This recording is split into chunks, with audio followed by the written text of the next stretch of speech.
One dark and foggy night, a group of friends were hiking near a river in Mexico. As they walked along the riverbank, they heard a faint sound in the distance. At first, they thought it was just the wind, but as they got closer, they realized it was the sound of a woman weeping. The sound grew louder and louder, and they soon saw a figure in the distance. It was a woman in a long white gown, her hair blowing in the wind. She was weeping uncontrollably. Her cries filled the air. The friends were frightened, but they couldn't bring themselves to turn back. As they got closer, they realized that the woman was not just any woman, but La Llorona herself. They tried to run, but she seemed to be everywhere, always just out of reach. Finally, the friends reached a clearing and they thought they were safe. But then they heard her again, weeping louder than ever. They looked up and there she was, hovering above them, her eyes red with tears. They screamed and ran, but it was too late.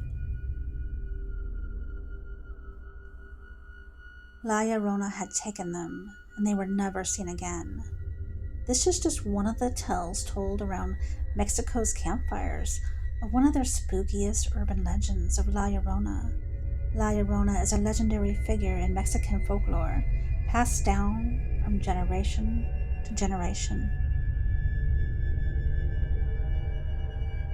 The actual legend has many variations, but this is the classic one.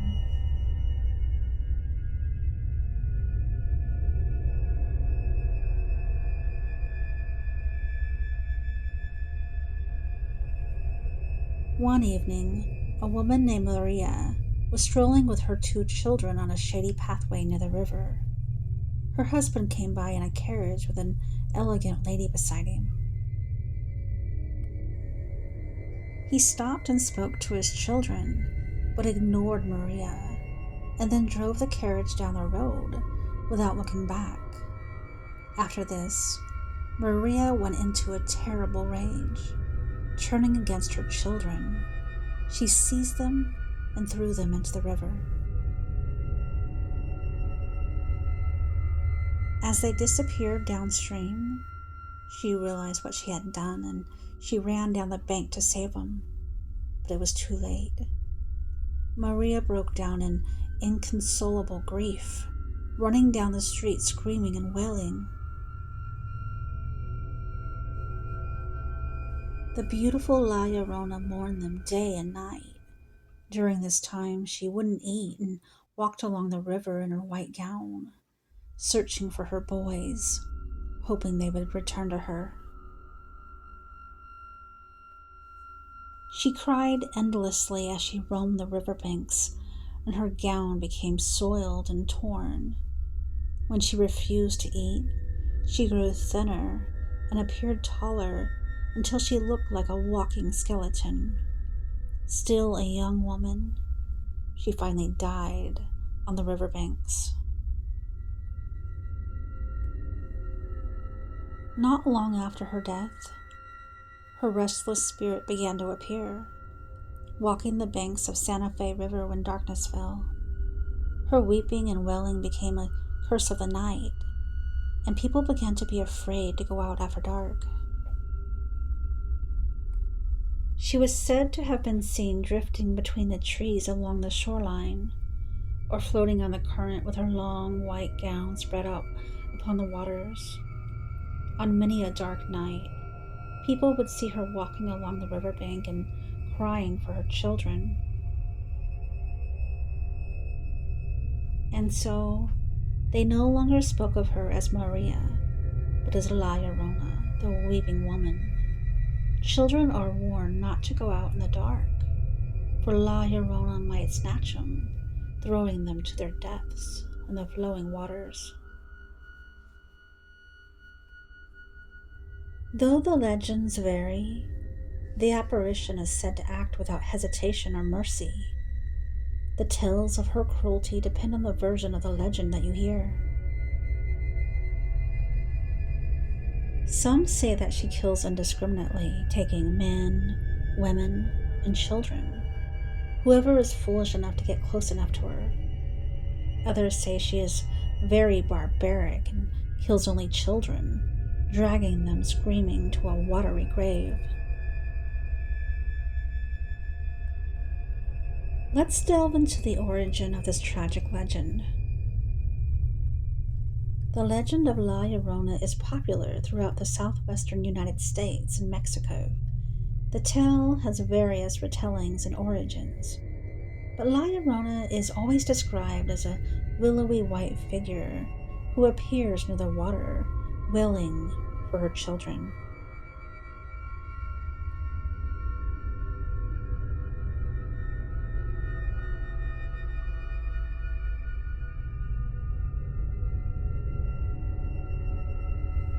Mentions of La Llorona can be traced back over 4 centuries, although the origins of the tale have been lost to time. She has been connected to the Aztecs as one of 10 omens predicting the conquest of Mexico, or as a fearsome goddess. One such goddess is known as Cihuacahuatl, or Snake Woman, who has been described as a savage beast and an evil omen who wears white, walks about at night, and constantly cries. Another goddess is that of Chauchulikyu, or the Jade-Skirted One, who oversaw the waters and was greatly feared because she allegedly would drown people. In order to honor her, the Aztecs sacrificed children. In another version of the story, Maria cast herself into the river immediately after her children. In yet others, Maria was a vain woman who spent her nights reveling in town instead of tending to her children. After one drunken evening, she returned home to find them both drowned. She was cursed for her neglectfulness to search for them in her afterlife. The constants of the legends are always of the dead children and a wailing woman, either as a human or a ghost. La Llorona is often spotted in white, crying for her children near running water. By most traditions, the ghost of La Llorona is feared. She is said to be vengeful and sees other children to drown in place of her own. By other traditions, she is a warning, and those who hear her wails will soon face death themselves.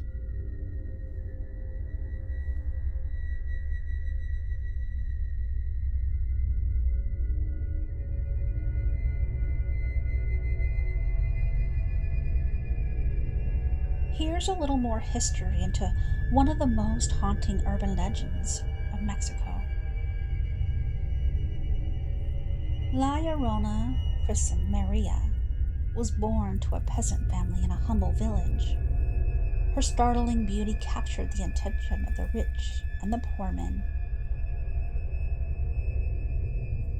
She was said to have spent her days in her humble peasant surroundings, but she would don her best white gown in the evenings and thrill the men who admired her in the local fandangos. The young men anxiously waited for her arrival, and she reveled in the attention that she received. However, La Llorona had 2 small sons who made it difficult for her to spend her evenings out, and she often left them alone while she cavorted with the gentlemen during the evenings. One day, the 2 small boys were found drowned in the river. Some say they were drowned through her neglect, but others say they may have died by her own hands. Another legend says that La Llorona was a caring woman, full of life and love, who married a wealthy man who lavished her with gifts and attention. However, after she bore him 2 sons, he changed, returning to a life of womanizing and alcohol, often leaving her for months at a time. He seemingly no longer cared for the beautiful Maria, even talking about leaving her to marry a woman of his own wealthy class. When he did return home, it was only to visit his children, and the devastated Maria began to feel resentment toward the boys. In Mexico, it is often said that one way to summon La Llorona is to light red candles and enclose yourself in a room whose walls are decorated with mirrors while repeating her name. Others say she is likely to appear when children are misbehaving, and still others have reported sightings of her strange silhouette, endlessly navigating Mexican lakes and rivers, wailing, "Oh, my children!" As you can see, there are many different variations of the legend.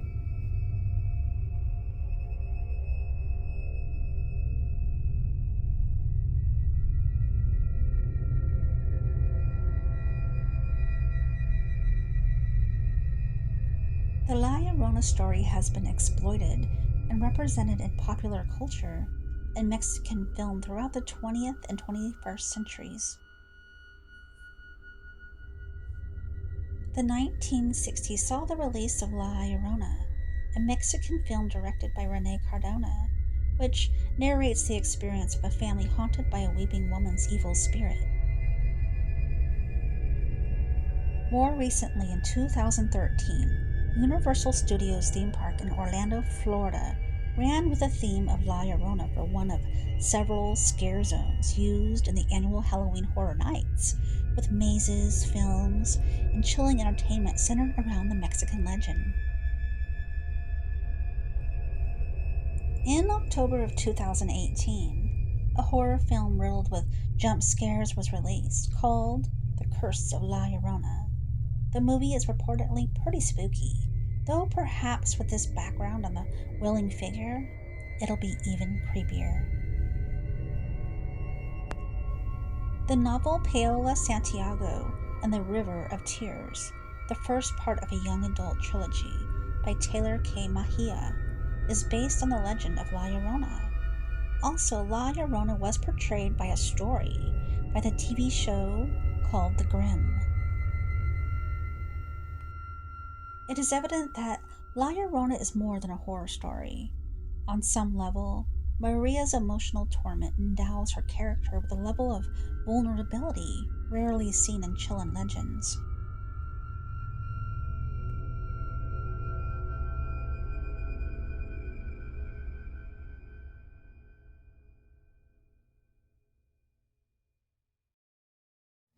Early colonial times provided evidence that the lore is pre-Hispanic, originating in the Central Highlands. However, La Llorona is most commonly associated with the colonial era and the dynamic between Spanish conquistadors and indigenous women.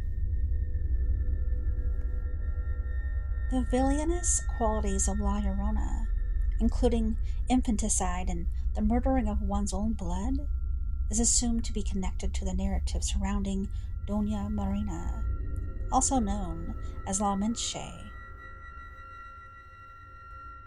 Today, the lore of La Llorona is well known in Mexico and the southwestern United States.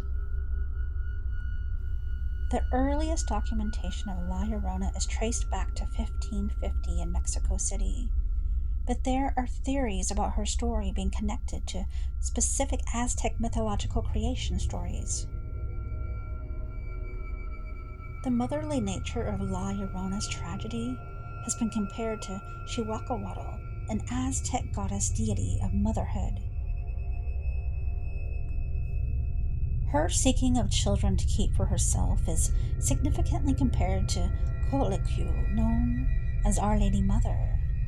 Canatzi, who's also comparable to the Virgin de Guadalupe, another significant mother figure in Mexican culture, also a monster that devours filth or sin.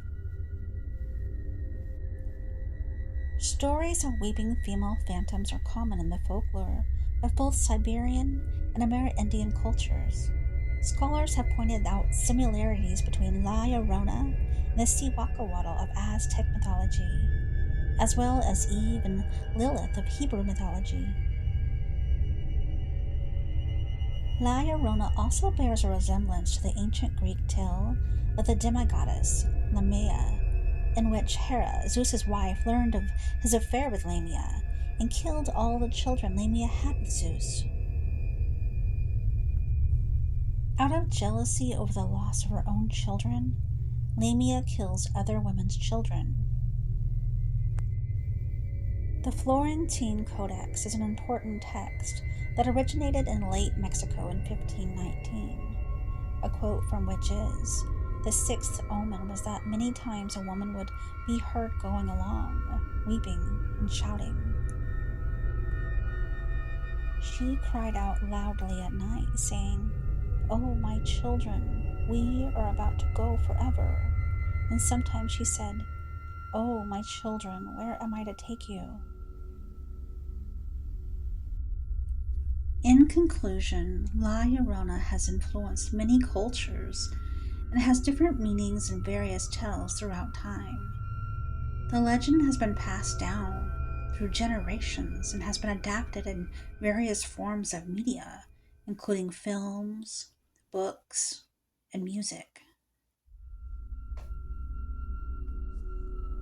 La Llorona touches upon issues of motherhood, the feminine condition, and the more universal notion of a life after death reflective of the choices made while on earth. It often serves as a cautionary tale about infidelity and the importance of family, and some also interpret the story as a representation of the struggle of indigenous women in Mexican society. The folklore still has some didactic relevance, not to mention that it remains the perfect story for parents to convince their children to come inside so they'll be safe after dark. The ghostly wails of a woman warning of impending death also share similarities with that of the Irish banshees. La Llorona typically appears as a malevolent spirit, either a harbinger or a direct cause of misfortune to the living. Sometimes she takes the form of a dangerous siren, tempting a solitary male late at night by confronting him as a pitiful Webagon figure hidden under a rebozo. English parents have long used the tale of Jenny Greentooth, who dragged children down into a watery grave to keep adventurous children away from the water where they might stumble in. Though the tale varies from source to source, the common thread is that she is the spirit of a doomed mother who drowned her children and spends eternity searching for them in rivers and lakes. La Llorona touches upon sensitive issues of motherhood, with its focus on female responsibility and male absence in a contemporary society. By some traditions, the ghost of La Llorona is feared. She is a myth, a spooky legend turned into a scary bedtime story that Mexican children grew up in fear of. She is said to be vengeful and sees other children to drown in place of her own. By other traditions, she is a warning, and those who hear her wails will soon face death themselves. Sometimes she is seen as a disciplinary figure and appears to children who are unkind to their parents. The Hispanic people believe that the weeping woman will always be with them, following the many rivers looking for her children. For this reason, many of them fear the dark. The scariest part was not how she looked, or that she came when you called her name 3 times in the dark, or that she could come into your room at night and take you from your bed, like she had done with her own babies.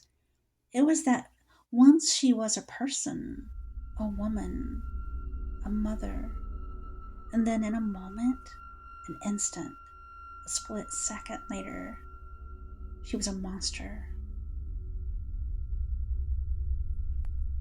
Thank you guys for watching. Please leave me a comment. You know I love my comments, and if you like what you hear, please share out. Share out. Thank you guys so much. Thank you guys. See you next time.